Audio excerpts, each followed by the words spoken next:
Andrew Napolitano here for Judging Freedom. Today is Tuesday, September 30th, 2025. Ambassador Chaz Freeman will be with us in just a moment on President Trump stumbling, figuratively and literally, at the United Nations. But first this. My friends, if you care about your liberty and your right to control your own future, you need to hear about this. From October 10th to 12th, Mikkel Thorpe, host of the Expat Money Show, is bringing together top experts from around the world for the Expat Money Online Summit, and it's completely free to attend.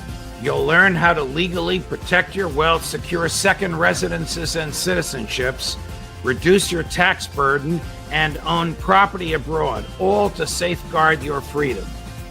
This year's focus is on Latin America, where opportunity is booming. Argentina is shifting to free markets. El Salvador is undergoing a dramatic transformation, and Panama and Paraguay are offering simple residency programs. A Plan B is no longer optional, it's essential. Reserve your free ticket at expatmoneysummit.com. And if you want VIP access with special perks, including lifetime replay access and exclusive VIP panels, use promo code JUDGE for 20% off your upgrade. That's expatmoneysummit.com, promo code JUDGE.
My speakers are working, but I can't hear you. I think we're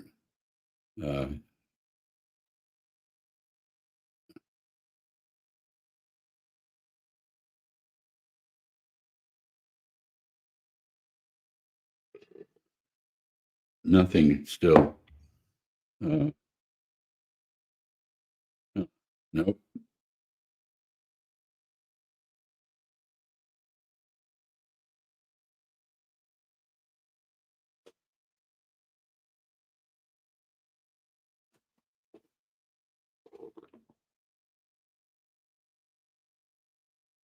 I could hear the advertisement perfectly, no problem, but then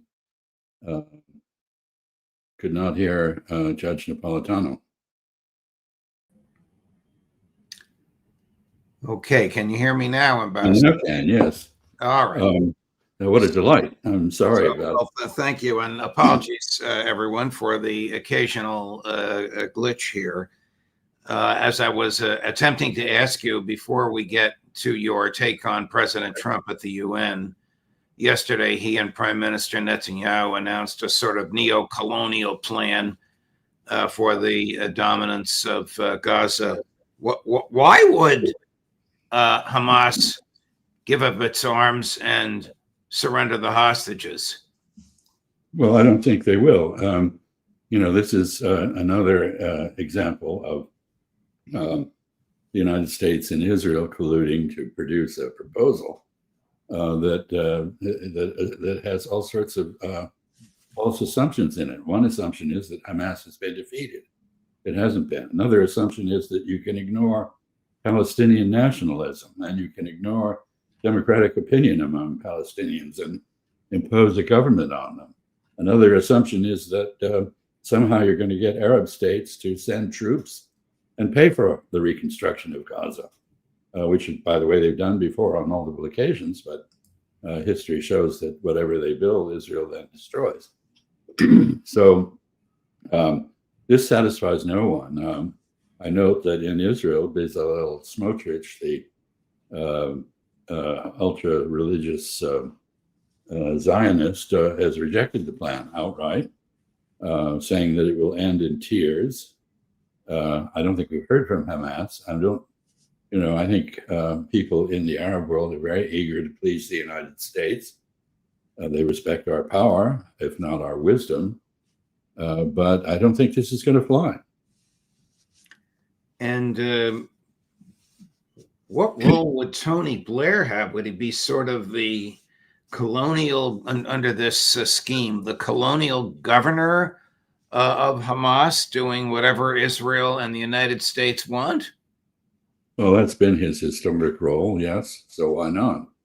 I'm told that he likes to delegate, doesn't like to be hands-on. So he will preside over what you correctly call the colonial enterprise in Gaza if this happens. But as I said, I don't think it's going to happen. Yesterday, President Trump, this was not televised. We were told that it happened. There are some still photos of it. Forced Prime Minister Netanyahu to apologize to Qatar for the assault on a residential neighborhood in Doha. The apology, of course, came 3 weeks after the assault and was probably forced upon Netanyahu because Trump was worried his $400 million jet might be demanded back, or the Qatar royal family would rescind its plan to invest $400 billion in some American enterprise. I mean, where does this get us? Absolutely nowhere. This is more important. I think this was preceded right after the attack by the president saying that there would be no recurrence of such an attack, and immediately being contradicted by Prime Minister Netanyahu, who said Israel will attack anyone, anywhere, and when it feels like it. And he pretty much reiterated the same thing in his speech to an empty room at the UN General Assembly. So I don't know. This is performative and shameless, and I suspect it does not really reassure the Qataris.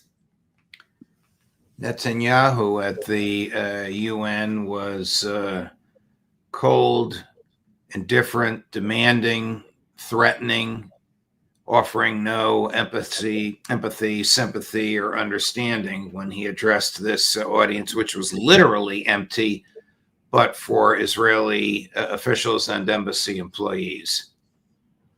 Right, and the visitors gallery packed with Israeli supporters or Israelis. I'm not sure which.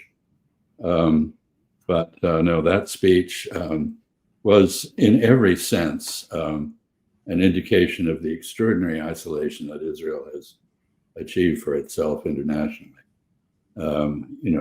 You just can't begin to overstate the significance of a mass walkout on that speech. I think President Trump, who's so closely identified with Prime Minister Netanyahu, was fortunate that people didn't walk out on his speech. Instead, they sat in what was pretty much stony silence, with a few exceptions, and listened. And I know from friends who know some of the diplomats who were sitting there listening to our president that they were texting things like, "This man is utterly insane. How can Americans not see that?" So it was silence, but it wasn't respectful.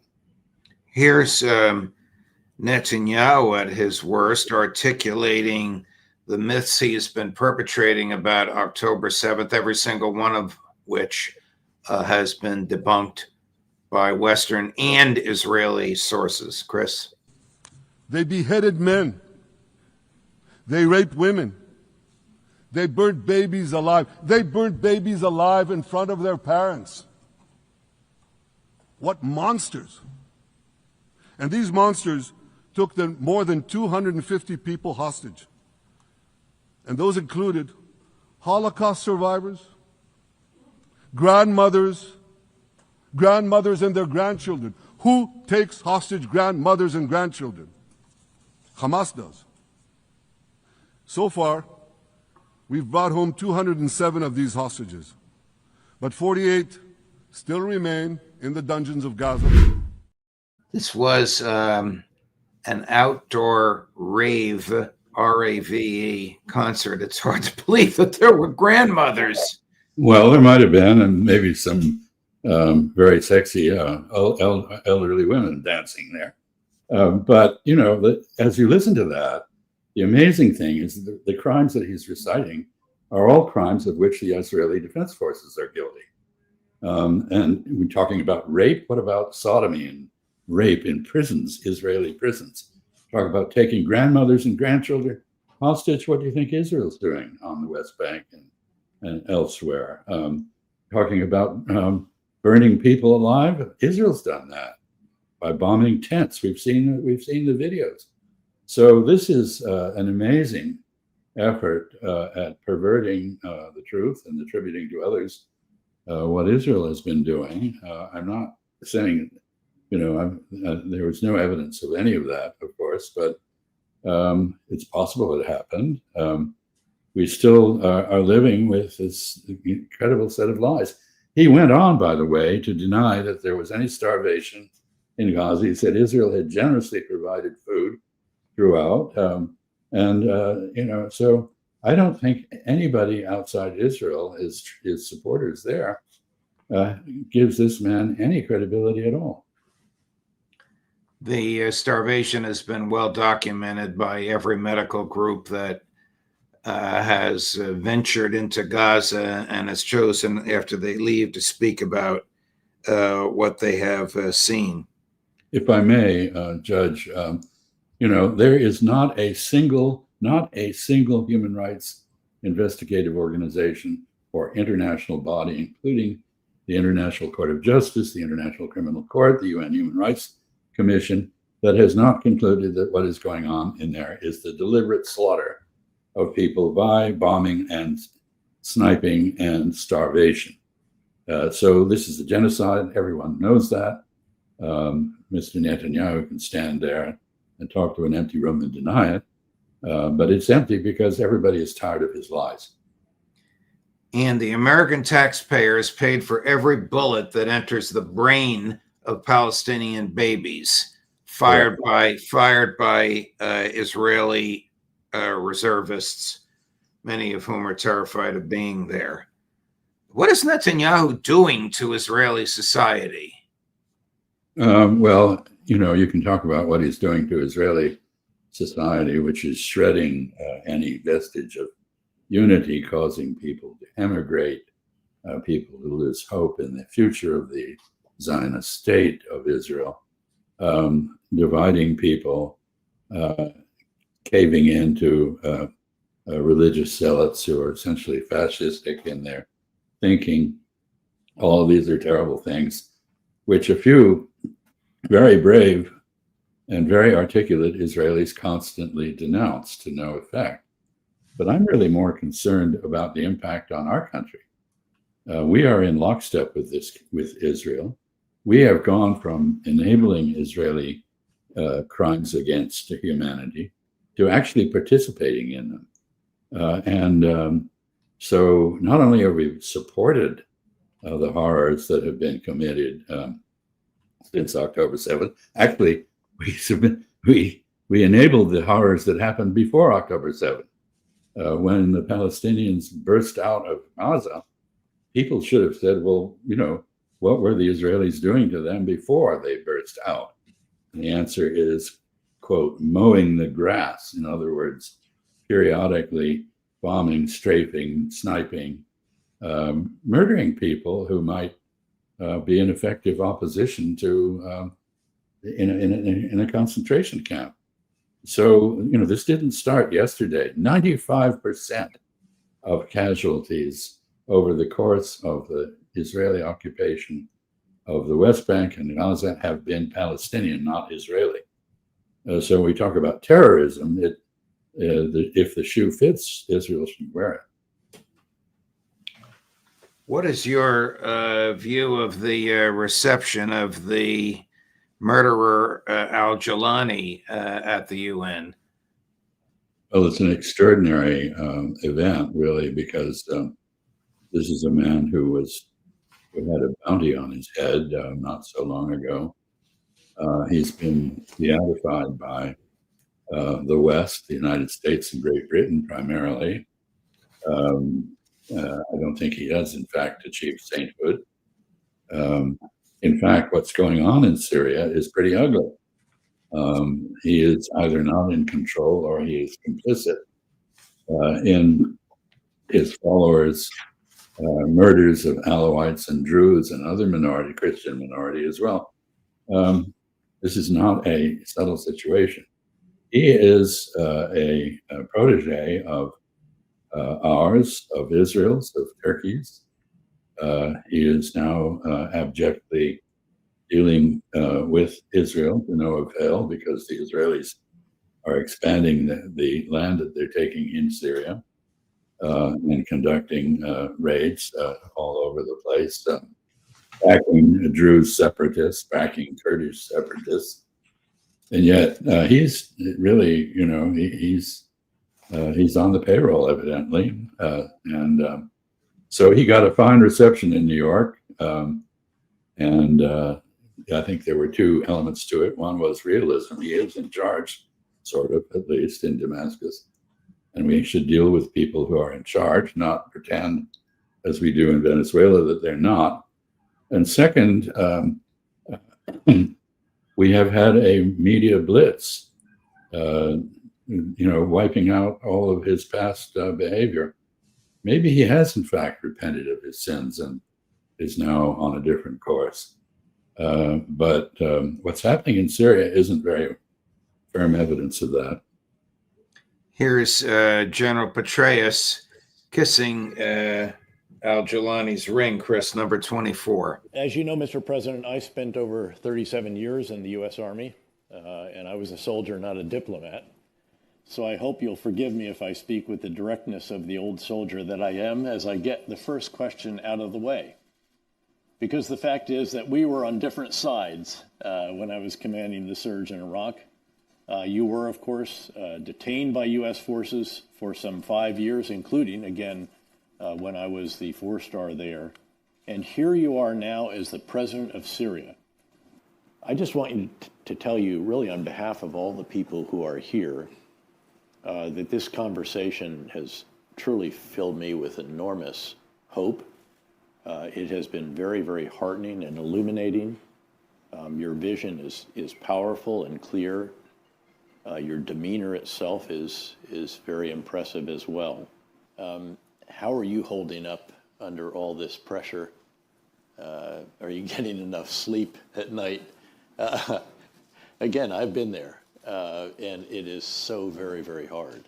And your many fans, and I am one of them, we do have worries.